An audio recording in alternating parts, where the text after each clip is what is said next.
Bonsoir. Alors,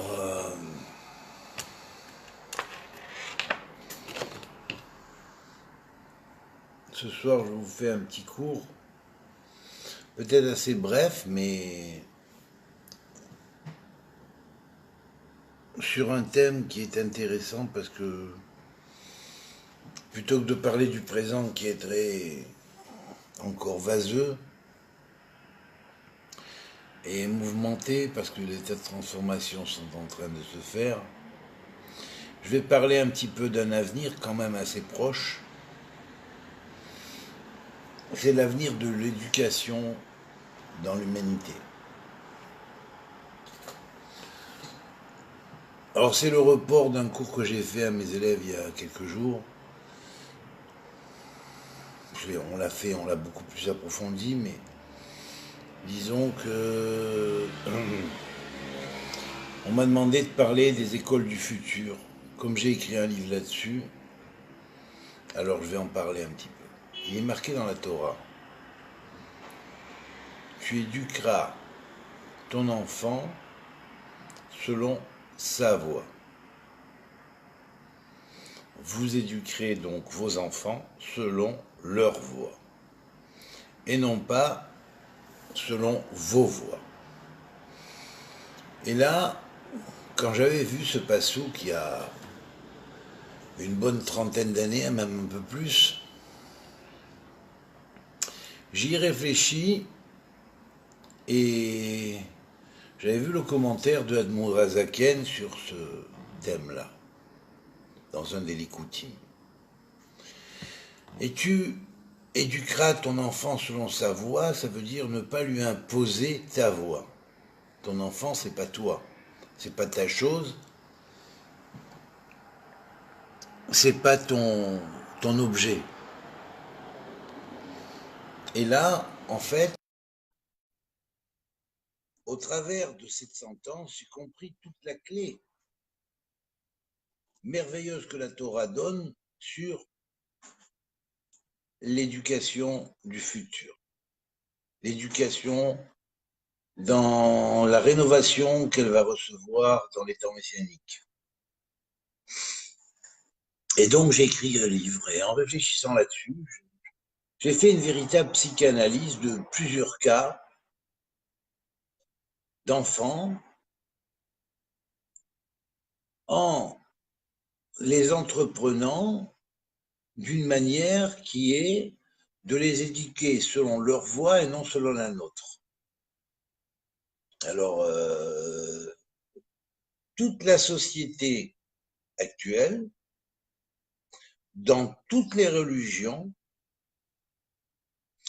tous les enfants sont éduqués selon les voies de leurs parents. Et il est vraiment rare et vraiment sortent de l'ordinaire les parents qui éduquent les... Alors réfléchissez bien parce que c'est très très très profond et c'est un sujet à creuser, à recreuser. L'enseignement en hébreu se dit le chinour. Le chinour, c'est-à-dire la racine du mot chinour vient de Chanor, qui était le grand éducateur ésotérique de tous les peuples. Ce personnage antédiluvien est devenu l'ange des faces. Et c'est lui qui a transmis les secrets qui peuvent exister dans la totalité des traditions, dans la totalité des alphabets, adaptés au plan terrestre de ce cycle adamique jusqu'à la fin des temps, en fonction de tout ce qui avait pu précéder. Donc il a tout consigné dans les alphabets, dans les formes des alphabets, dans les formes des hiéroglyphes, dans les enseignements transmis. En bref, c'est le grand initiateur. Et il est l'exemple même de ce que l'on peut appeler le chinour. l'enseignement ou l'éducation. Alors, la société dans laquelle nous sommes est une société qui a été complètement éduquée selon la voix des parents sur les enfants, selon une voie qui est imposée d'enseignement. Exemple, dans les écoles, on donne des programmes. Les parents acceptent ces programmes, ils mettent les enfants dans les écoles pour qu'ils acceptent ces programmes. Or, ces programmes sont obligatoires. Et c'est là que la Torah vient s'ériger en révolutionnaire, parce qu'elle dit non, n'entrez pas dans ce qui peut être cause et objet de manipulation. Ne manipulez pas. Ne manipulez pas vos enfants. Ne leur imposez pas ce que vous leur imposez. Laissez-les choisir. Quand la Torah, d'une part, dit « tu les enseigneras à tes enfants », mais tu les enseigneras à tes enfants selon leur voie, parce que cela n'est pas censé être ignoré, et non pas selon la tienne.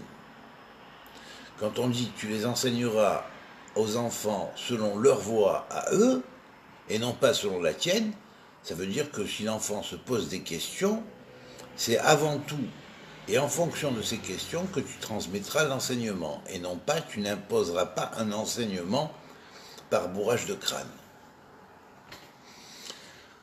Vous voyez combien c'est révolutionnaire et ô combien ça répond à tous les problèmes de ce qu'on appelle aujourd'hui la manipulation mentale, qui est un des grands mots du siècle, puisque dans les siècles précédents, cette manipulation mentale se faisait par le biais de certains principes inculqués, comme des bourrages de crâne, d'une génération à l'autre. Évidemment, on travaillait sur la génération à venir, c'est-à-dire sur les enfants. Si on voulait, ou la société voulait, les dictateurs voulaient, un peuple de gens soumis, ils étaient obligés d'imposer aux parents une forme d'éducation de leurs enfants qui soit une forme de soumission. Sans quoi les enfants eux-mêmes seraient la génération qui pousserait, pas selon la pousse que les rois et les dictateurs ont imposée, mais selon d'autres voies.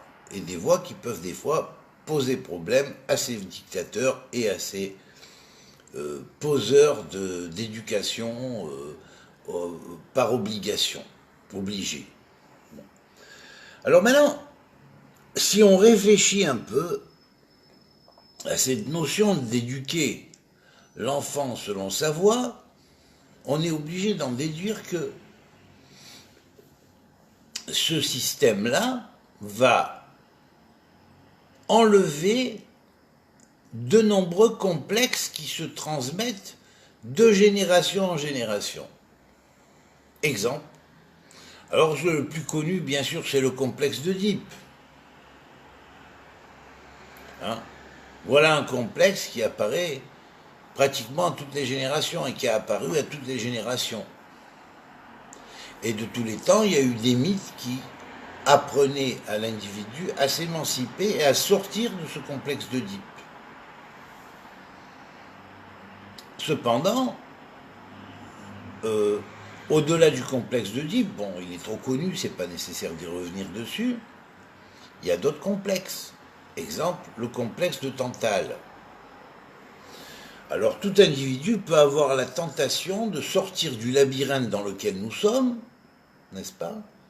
Et de se dire, voilà, je vais me laisser pousser des ailes et je vais m'envoler au-dessus de toutes ces contingences. C'est l'exemple même de Tantale. Puis Tantale se prend à son propre jeu, il se prend pour carrément celui qui tient dans ses mains le char du soleil, hein, et il s'approche trop près du soleil, ses ailes se brûlent car elles sont en cire, et il retombe. La cire symbolise la peur, et évidemment, comme cette peur est transmise de génération en génération, alors automatiquement, on va avoir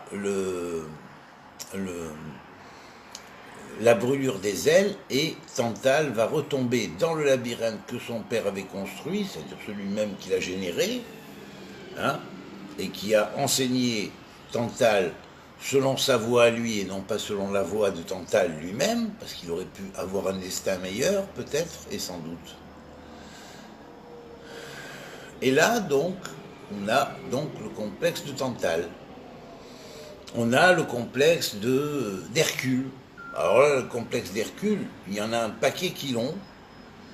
Hein, c'est le complexe de celui qui est mis devant son impuissance, tout d'abord, devant sa faiblesse, et qui, par moment, par à-coup, voit surgir en lui une espèce de force d'Hercule où il se croit sans limite dans les forces.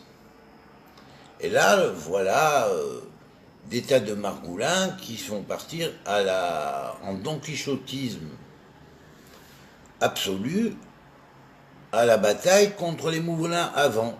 Alors aujourd'hui, dans cette génération, elle n'a pas plus. Hein. Avec la notion de conspirationnisme et la notion de tous ceux qui disent oui, c'est ceux-là qui font le problème, nous on est les résistants, et tout ça, ça c'est le complexe d'Hercule. Voilà. Alors, bien sûr, ou de Spartacus, d'une autre manière. C'est pareil, c'est le même genre de complexe. Alors, bien évidemment, c'est le complexe d'infériorité qui se transforme en complexe de supériorité. Ça peut être par à-coup ou ça peut être globalement. Hein, et puis, voilà. Et on est tombé dans le complexe. Alors, bien sûr, il y en a de nombreux. Il y a presque autant de complexes qu'il y a de personnages mythologiques. Hein. On peut parler du complexe de Gorgode, la Méduse, on peut parler de complexe de Thésée, de Jason. Hein. Alors bien évidemment, des fois le complexe est bien vécu et bien passé, mais des fois c'est à côté de la plaque. Et beaucoup d'individus, lorsqu'ils veulent aller plus loin ou d'une manière plus développés que ce qui sont développés en réalité, ben, ils se cassent la figure. Voilà. Donc c'est complexe. Comment les éviter? Eh bien précisément par une éducation adéquate. La société dans laquelle nous sommes est une société qui impose l'éducation. Les présidents et les rois de nos pays sont des rois et des présidents qui, la plupart du temps, imposent à leur peuple des éducations qui vont en faire des gens qui sont bourrés de complexes, qui sont bourrés de manques, qui sont bourrés de haine vis-à-vis d'autres personnes, parce qu'on leur a imposé une éducation. Et la Torah, elle, nous ouvre véritablement à l'éducation libérée, l'éducation de Hanor. Car Chinour contient les lettres de Hanor. Si Hanor fait 84 en valeur numérique, eh bien Chinour va faire 10 de plus, parce qu'il y a un Yud, ce qui veut dire 94. Alors bon, c'est la clé du Tzedek. Tzadik Dalet, c'est les deux lettres, Tzad, de savoir choisir son camp, de savoir choisir ce qu'on fait, hein, et c'est la clé du tzedek, c'est-à-dire de la justice. On sait que ce fameux tzedek, c'est aussi la clé de notre fameux alphabet proto-sinaïtique. Je crois que je l'ai là encore, on va vous montrer. Voilà. Voilà, le proto-sinaïtique, deuxième ligne. Pour les 11 premières lettres, et après vous avez la deuxième série, les 11 premières lettres, ici, vous avez la chourite, et en dessous, le proto-sinaïtique. Et ici, vous avez la chourite, la deuxième partie de l'alphabet, du lamed octave et les lettres du proto-sinaïtique. Alors l'avantage de cet alphabet, c'est que quand il est écrit avec ces ronds, c'est-à-dire les étoiles qu'il y avait au bout de chaque partie de la lettre, extrémité de la lettre, eh bien, il dévoile des choses assez extraordinaires. Il est appelé Ktav Kadmon ou Ktav Kedum ou Proto-Sinaïti en termes scientifiques, mais bien évidemment, cet alphabet a une relation, on sait que c'est l'alphabet qui est tressé sur le trône de Dieu, qui est inscrit sur le trône de Dieu, mais aussi, dans la clé de cet alphabet, lorsqu'on va chercher le Tehillim correspondant aux lettres de Chinour et les versets correspondant à chacune des lettres du mot Chinour, on ne va pas toutes les faire, c'est pas nécessaire, mais je vais vous faire déjà les deux premières et vous allez voir. Alors bien évidemment, vous avez le Chet d'abord. Eh bien, que dit le Chet?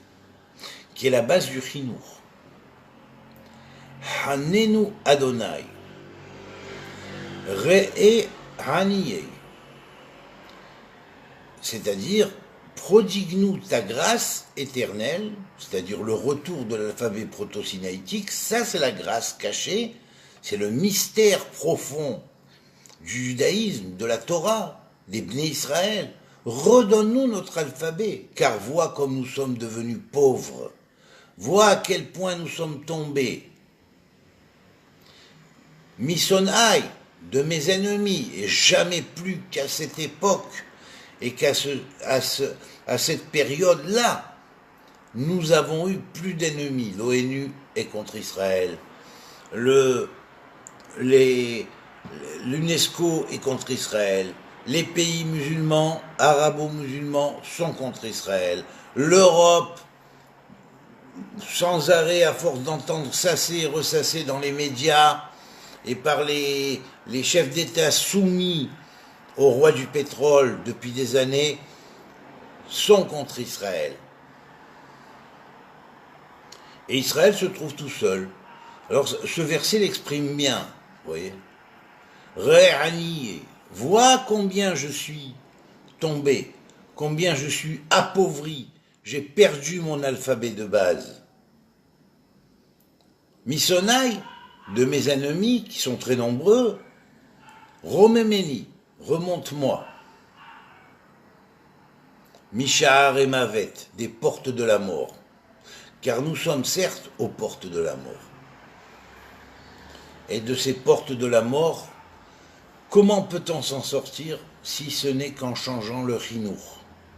En changeant notre chinour à nous, déjà, et en changeant ensuite le chinour de toute l'humanité, parce que toute l'humanité va être rédemptée et va être délivrée grâce au changement du chinour. C'est-à-dire lorsque l'humanité va se sortir de ces bourrages de crâne qu'on lui fait par une on pourrait dire une éducation imposée, vous voyez. On choisit son éducation. Moi, j'ai par exemple, ou mon enfant a par exemple un don pour le dessin caché. Et je veux le forcer à devenir médecin parce que je suis médecin. Non, c'est pas sa voie. C'est un artiste. Laisse-le s'exprimer dans son domaine. Tous les travaux peuvent être des travaux d'artiste, car tous les métiers sont sacrés. Si on apprenait le sacré de chaque métier, il n'y aurait pas de sot métier. Et alors à ce moment-là, selon le sacré de chaque métier, tel que ce sera développé dans les écoles du futur, quand on apprendra aux enfants à connaître le secret de chaque travail, de chaque métier, de l'art de chaque métier, eh bien certainement certains seront attirés par tel métier ou par tel autre. Et puis si mettons, alors on pourrait avoir des enfants, par exemple, quand on leur pose la question, que veux-tu faire plus tard? Il ne sait pas. Il ne sait pas. Bah, tu lui dis, si tu ne sais pas, ouvre-toi et chercher de savoir ce qui existe, pour choisir parmi ce qui existe un métier, un moyen de gagner ta vie, un moyen de te construire une vie dans cette société. Alors oui, mais pour ça, il faut avoir les éléments pour lui montrer. Donc il faudra des éducateurs approuvés et éprouvés. Des éducateurs qui ne sont pas des maîtres qui y arrivent, qui font leur métier bureaucratiquement, qui rentrent dans leur classe, qui imposent un cours, qui est imposé plus haut par le gouvernement, et puis voilà, bon ben, vous avez compris, tant mieux, vous n'avez pas compris, ben allez vous faire voir, voilà, c'est tout. Non, non, non, non. On rentre dans la psychologie pour essayer de trouver comment parler à l'enfant. Alors, bien sûr, il n'y a pas que les éducateurs qui éduquent les enfants. Il y a les parents aussi. Alors, mettons, Jacqueline est sortie. Elle a rencontré Joe. Et Joe et Jacqueline, ben, ils avaient bien pris un coup dans l'aile l'un comme l'autre. Et puis, un coup le mal tiré, pan, Jacqueline se retrouve enceinte et, bien évidemment, Joe lui dit « Ah, moi, c'est pas question, je regrette, je te laisse tomber, je me casse. » Et il ne reconnaît plus l'enfant. Il s'en va. Alors, immédiatement, s'il existait des écoles de parents, ne me dites pas qu'on n'aurait pas les moyens de les fonder, ces écoles de parents, au lieu de dépenser de l'argent dans des sommes incroyables avec l'argent que le peuple paie comme impôt. L'argent, au lieu d'aller dans les velléités, les grandes sorties de nos dirigeants, les grands voyages de nos dirigeants, les grands comptes en banque de nos dirigeants, et bien que cet argent serve pourquoi? Il sert pour construire des écoles de parents. Car être parent, c'est un métier. Alors Jacqueline, la pauvre, elle n'avait pas prévu. Elle est sortie, elle a bu son coup, Joe aussi, il a bu son coup, puis ils ont tiré un coup, et puis pan, le malheureux enfant qui est né de ce coup mal tiré. Vous voyez? Alors voilà. Or ça, vous voyez, c'est quelque chose dont je traite dans mon livre. Premièrement, imaginons une société gouvernée par des sages, gouvernée par des gens qui sont des véritables savants et qui ne travaillent pas et ne tapinent pas pour des États et pour des mecs à gros sous genre Soros qui les forcent à travailler pour orienter la science vers un mauvais itinéraire. Ah ben oui, alors là, ce serait différent. Nous aurions des scientifiques qui travaillent la médecine, par amour de la médecine. Nous aurons des généticiens qui vont travailler la génétique, pas pour le compte de la société Raël qui paye pour faire des clones et machin, mais pour vraiment le bien de l'humanité, l'amélioration de l'humanité. Là-bas, on va travailler sur l'énergie naturelle qui permettrait de faire vivre tout le monde à un coût très petit. Eh bien évidemment, allons-y avec l'énergie libre. Et puis, pareil pour beaucoup de domaines, si ce n'est tous les domaines, pratiquement. Alors, bien évidemment, si nous voyons quelques générations après, merci à celui qui me dit joyeux anniversaire, c'était hier, merci beaucoup quand même, merci beaucoup. Et donc, bien évidemment, si on avait pratiqué comme ça, ne serait-ce qu'une génération, mais la génération suivante, les gens seraient formés déjà. Alors pourquoi ne pas commencer à cette génération pour nos enfants et pour la génération future? La génération future sera déjà beaucoup plus améliorée. Vous comprenez? Déjà, En éduquant selon ça, tel que la Torah nous a dit, on enlève les complexes à la base, ils sont déracinés. Beaucoup de complexes, la plupart des complexes. On a l'enfant qui on appelle les enfants qui sont difficiles à... qui ont des jeunesses un peu trop hein, belliqueuses, disons. Le petit rentre de l'école, il a tabassé ses copains, on lui donne un blâme, enfin bref. Mais si les parents lui faisaient une psychanalyse, qu'ils avaient appris le métier de parent, alors dans ces écoles que je propose pour apprendre le métier des parents, hein, dès qu'une fille sera enceinte, immédiatement, elle va être prise en charge et on va lui dire, mademoiselle, vous ne pouvez pas accoucher un enfant et en faire n'importe quoi. La société a besoin de bons éléments, donc vous allez apprendre le métier de parent parce que vous allez devenir un parent. Alors est-ce que votre époux ou celui qui a engendré cet enfant est prêt à se présenter?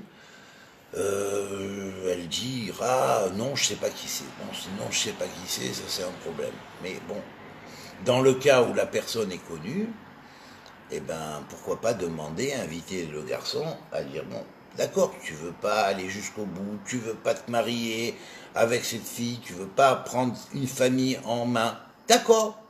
Mais va apprendre au moins le métier de parent, parce que même dans 10 ans ou dans 20 ans, si tu l'abandonnes cet enfant, tu vas revenir le chercher plus tard. Et tu vas causer des troubles à la mère alors elle aura fait tout ce qu'elle a pu pour essayer d'élever son enfant correctement, tu vas venir la perturber, Pourquoi tout ça? Pourquoi tout ça? Eh bien, vous le voulez ou vous le voulez pas, ça devrait être imposé par une société de sages, l'obligation de créer des écoles de parents. Parce que parents, c'est un métier. Et dans ce métier, la première des choses, et la première discipline, c'est d'aller apprendre exactement selon la Torah. Tu élèveras ton enfant selon sa voie et non selon la tienne. Tu ne lui imposeras pas. Tu lui dis pas, moi je suis religieux, tu vas être religieux. Mais tu lui donnes un exemple qui peut-être lui donnera envie d'être comme toi dans la religion, de servir Dieu.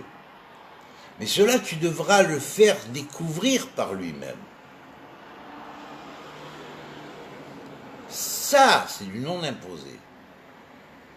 Et donc, c'est du vécu par amour.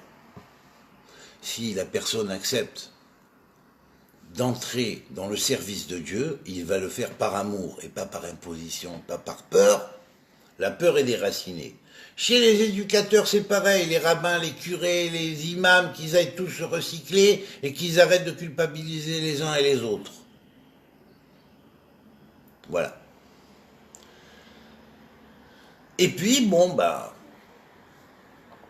il y aurait donc une formation qui va présider à cette formation. Eh ben, dans l'institut, les instituts dans lesquels on va enseigner ce qu'est être des parents à ceux qui vont le devenir, ben, il y aura des astrologues. Oui, des astrologues. Des astrologues spécialistes de ce qu'on appellerait la psychopédagogie. L'astropédagogie. Et là, évidemment, on va s'enquérir des signes des parents, de leur carte du ciel de naissance. Il y aura des spécialistes formés pour ça, qui toucheront par l'État en fonction des études qu'ils ont faites pour en arriver là. Et puis, on va leur dire, voilà, regardez, statuer. Bon, là, on voit que chez les parents, il y a un problème. Il y a des inimitiés ou des conflits entre tel signe et tel signe, donc l'enfant est plus proche de son père que de sa mère, par exemple, parce que le père, l'énergie passe mieux avec le père qu'avec la mère, ou vice-versa. Et bien ça, c'est quelque chose, c'est un renseignement important pour faire le tikkun de la société. Alors évidemment, après avoir parlé avec l'astrologue éducateur. Ensuite, lui, il aura donné son point de vue, déjà aux parents, il va leur chercher une pédagogie adaptée à savoir parler à leurs enfants, ou à leurs enfants, futurs ou déjà nés, ou rétroactivement déjà nés depuis quelques années, ça n'avait pas été encore, d'accord? Et donc, quand on commencera à faire ces écoles, il y aura évidemment le point de vue de l'astrologue qui va énormément influencer et expliquer comment adapter cette pédagogie de relationnel entre les parents et les enfants. Et évidemment, il expliquera à l'un comme à l'autre. Alors des fois, c'est vrai que ça passera mieux avec l'un ou avec l'autre. Des fois, ça passe pas ni avec l'un ni avec l'autre, et des fois, ça passera aussi bien avec l'un qu'avec l'autre. Alors ça, il faut en tenir compte. Donc déjà, une fois que les parents auront appris, parce que ce sera des écoles dirigées, alors étant donné qu'on a un certain nombre de combinaisons, c'est en fonction de ces combinaisons qu'on va agir déjà.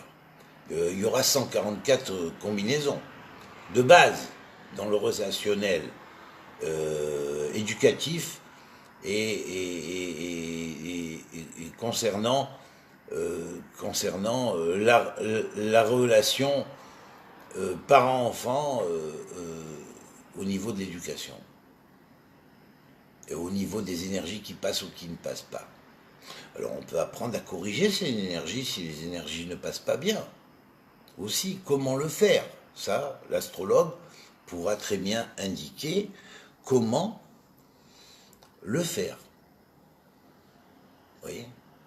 Alors les parents vont suivre un stage qui n'est pas un stage commun à tous ceux qui vont rentrer dans ces écoles-là, mais un stage qui est adapté aussi à chacun des cas stéréotypes, si on pourrait dire. Vous voyez?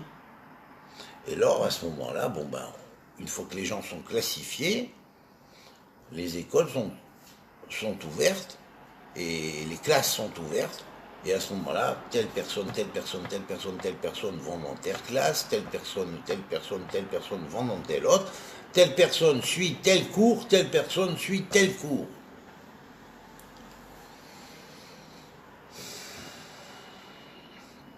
Vous voyez? Alors ça pourrait changer, bien évidemment.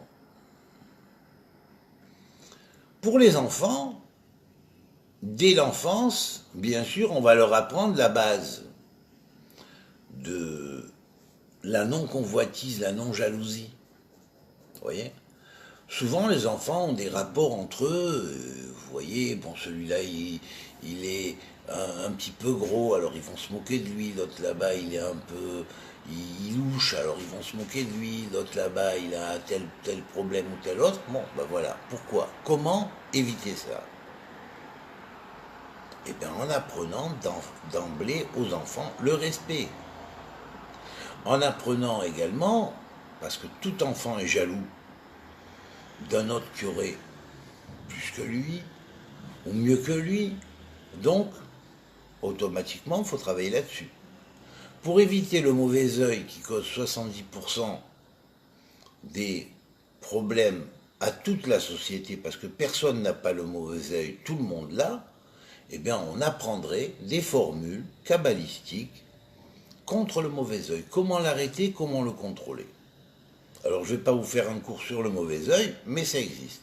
Quand une personne sent qu'elle envoie le mauvais œil à une autre, et ça, on le sent tous quand on l'envoie, parce qu'il y a un flash qui sort de notre œil et qui est absolument incontrôlable. Donc, il faut être franc, il faut regarder la vérité en face. Ça peut nuire à la personne qui reçoit ça. Rattrapez immédiatement cette énergie-là et dites une formule précise qui va annuler cette énergie mauvaise, au lieu de la laisser toucher votre prochain et lui pourrir une partie de sa vie. Voilà. Donc ça fait partie aussi des bases de la formation d'un éduqué. Vous voyez?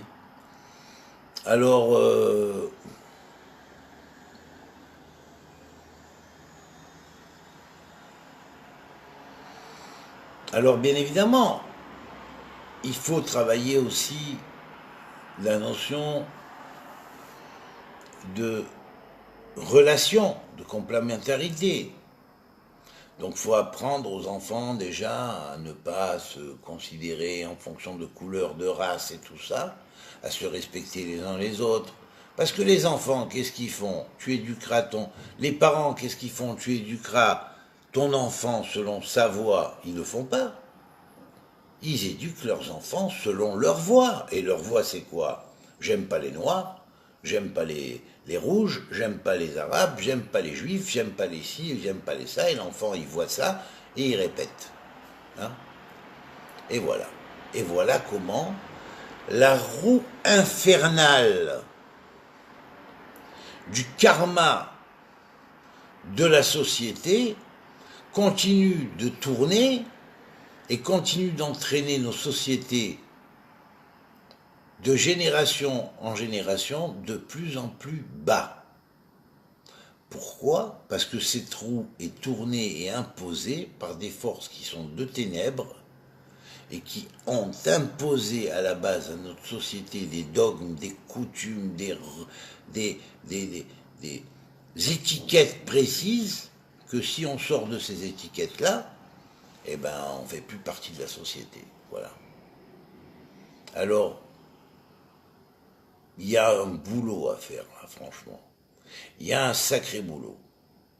Parce qu'il faudra apprendre le respect de la nature, les sciences, apprendre à ne pas détourner les choses qu'on apprend en sciences pour ne pas en tirer un profit qui soit un profit nuisible à l'humanité à partir du moment où une science est censée apporter un mieux à l'humanité. Pourquoi il en sort le plus souvent des choses qui sont le contraire d'un mieux à l'humanité? C'est pas normal. Pourquoi? Parce que d'en haut, il y en a qui tirent les ficelles et que ça arrange bien.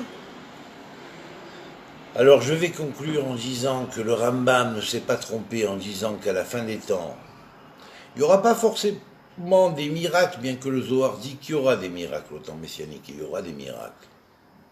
Parce que le Zohar a raison à ce niveau. Mais le Rambam avait bien vu, avant les miracles et en dehors des miracles, c'est pas le miracle qui est le plus important. Ce qui est le plus important, c'est le changement des dominations de la société. C'est-à-dire qu'il y aura ce qu'on appelle Sherboud Marchouyot, l'asservissement au gouvernement, hein, et à leur imposition de critères, parce que lorsqu'un gouvernement se met en place, la première des choses à laquelle il veille, faites-moi voir quelle est l'éducation qu'il y a là-bas, dans les écoles, qu'est-ce qui est enseigné, quel programme. Non, non, changez-moi ce programme, mettez-moi ça, et enlevez-moi ça, mettez-moi ça. Voilà. Alors vous comprenez pourquoi on a supprimé la Shoah des règlements, dans les écoles, en France et dans beaucoup de pays d'Europe. Pourquoi? Ben voilà, vous avez la réponse. Parce que nos vendus, ils ont décidé comme ça. Voilà. Alors à vous de voir où est la vérité. Si vous voulez continuer à vous faire imposer, ou si vous préférez commencer à travailler pour construire la société de demain. Seulement là, si vous voulez construire la société de demain, il y a du boulot. Et il faut vous y mettre. Donc je vous dire, déjà faites passer ce message, parce que peut-être qu'il y aura des gens qui le verront et qui diront tiens, mais il faut aider. C'est vrai qu'on pourrait commencer à créer peut-être une première école comme ça, 2 écoles comme ça. On verra bien ce que ça va donner, on va tenter. Eh bien oui, pourquoi pas. Donc je vous demande de faire passer, de transmettre, de partager, hein, ce cours, voilà, afin de faire passer le message jusqu'à ce que ça arrive au bon endroit. Et du bon endroit viendra la délivrance. Voilà. Alors commençons déjà, faisons ce qu'il faut pour ça. Ne restons pas chacun léthargique en acceptant tout ce qui nous arrive. Et en disant, oui, on ne peut rien faire, de toute façon, on ne peut rien y faire. Hein?